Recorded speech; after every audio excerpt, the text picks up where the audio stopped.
بسم اللہ الرحمن الرحیم ایاک نعبد و ایاک نستعین۔ میں نے تاریخ میں قاضی فائز عیسیٰ جیسا متنازع اور بدترین چیف جسٹس نہیں دیکھا۔ ایکسٹینشن مافیا گینگ آف 3 کا حصہ ہے۔ قاضی نے اپنی ذاتی مفاد اور ایکسٹینشن کے لیے آئین پاکستان، سپریم کورٹ، جمہوریت اور اخلاقیات کا جنازہ نکال دیا ہے۔ قاضی نے لندن پلان پر عمل درآمد کو یقینی بنایا ہے اور بھرپور کوشش کی ہے کہ لندن پلان کے مطابق تحریک انصاف مکمل طور پر کرش ہو، نواز شریف کے تمام کیسز معاف ہوں اور میں جیل میں ہی رہوں۔ لندن پلان کے مطابق قاضی نے تحریک انصاف کو کرش ہونے دیا اور بالکل اسی طرح خاموش رہا جیسے مغربی طاقتیں اسرائیل کو اہل فلسطین کو کرش کرنے کے لیے کھلی چھوٹ دے کر خود خاموش بیٹھی ہیں۔ اپنی طرف سے تحریک انصاف کو مکمل کرش کرنے کے لیے پہلے سکندر سلطان راجہ کو استعمال کیا گیا اور پھر قاضی فائز عیسیٰ اپنا کردار ادا کرتا رہا۔ کمشنر راولپنڈی نے ان دونوں کی ملی بھگت سے پردہ اٹھایا اور ساری سازش کو بے نقاب کر دیا۔ کمشنر راولپنڈی کا ہر الزام درست ثابت ہوا ہے۔ قاضی اور سکندر سلطان راجہ نے مل کر ایک ایسا ماحول بنایا کہ تحریک انصاف کو میدان میں رہنے کا موقع ہی نہ مل سکے۔ انٹر پارٹی الیکشن کے نام پر تحریک انصاف سے اس کا انتخابی نشان چھین لیا گیا۔ کسی بھی سیاسی جماعت سے اگر انتخابی نشان واپس لے لیا جائے تو اس جماعت کو کالعدم ہی تصور کیا جا سکتا ہے، کیونکہ اس کے ووٹر کو اپنا ووٹ کاسٹ کرنے کے لیے بیلٹ پیپر پر نشان ہی مہیا نہیں کیا جاتا۔ کمشنر کے الزامات کے مطابق پہلے سکندر سلطان راجہ نے اپنی بدنیتی ظاہر کرتے ہوئے ہم سے انتخابی نشان چھینا اور پھر قاضی نے 17 جنوری کو سکندر سلطان کے فیصلے کو تحفظ دیتے ہوئے آخری کیل ٹھوکی۔ جب تک ان کو یقین نہیں ہوا کہ تحریک انصاف مکمل طور پر ختم ہو گئی ہے، انہوں نے الیکشن کی تاریخ کا اعلان نہیں کیا۔ 8 فروری کے الیکشن کے موقع پر انہیں یہی گمان تھا کہ اب تحریک انصاف کبھی بھی جیت نہیں پائے گی، کیونکہ ظاہری طور پر اپنا انتخابی نشان نہ ہونے کی وجہ سے جماعت میدان میں موجود ہی نہیں تھی، لیکن عوام نے ان کی تمام تر منصوبہ سازی کو ناکام بنا دیا اور 8 فروری کو ایک انقلاب آیا۔ اس وقت قاضی 8 فروری کی مینڈیٹ چوری کو تحفظ دینے کے لیے مکمل ڈھٹائی کے ساتھ کبھی الیکشن ٹریبونل سلطان راجہ کی مرضی سے لگانے کا فیصلہ دیتا ہے، کبھی سارے قواعد و ضوابط کو رد کر کے غیر قانونی بینچ تشکیل دیتے ہوئے ہارس ٹریڈنگ کو قانونی جواز مہیا کرتا ہے تاکہ ہمارے بندے توڑ کر اس غیر قانونی آئینی ترمیم کو پاس کروا سکے۔ اس ترمیم کے ساتھ اس کی اپنی ذاتی ایکسٹینشن منسلک ہے اور یہ کھل کر بے نقاب ہو چکا ہے۔ یہ اپنی ذات کو فائدہ پہنچانے کے لیے کسی بھی حد تک گرنے کو تیار ہے۔ یہ ایک ایسی پارلیمنٹ ہے جو کہ فارم 47 اور NRO 2 کی پیداوار ہے اور جسے آئینی ترمیم کرنے کا کوئی اخلاقی اور قانونی جواز حاصل نہیں ہے۔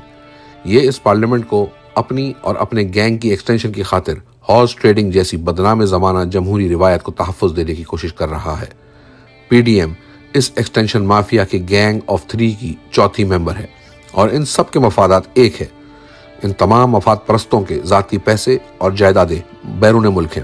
محسن نقوی کے پاس اپنا اسکوٹر تک نہیں، جبکہ اس کی بیوی دبئی میں $500 ملین کی جائیداد کی مالکن ہے، جو کہ دبئی لیکس میں سامنے آ چکی ہے۔